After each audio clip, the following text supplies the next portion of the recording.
Amanti della natura, dell'Italia autentica e delle escursioni da sogno, oggi vi porto in un posto incredibile. Siamo a Lusiana, sull'altopiano di Asiago, pronti a scoprire il Sentiero dei Mulini, un percorso che mixa natura, storia e tradizione e fidatevi, è una perla nascosta che devi assolutamente vedere.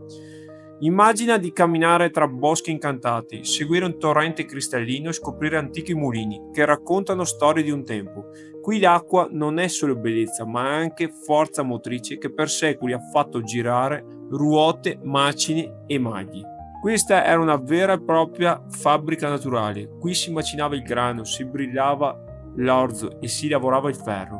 Il percorso è lungo circa 3,8 km, super fattibili in 2 ore.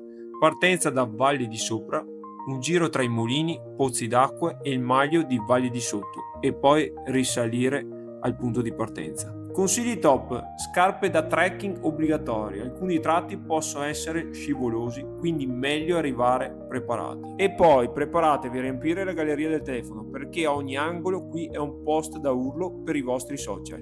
Ora tocca a te. Tagga nei commenti chi porteresti su questo sentiero e salva il video per la tua prossima escursione da sogno.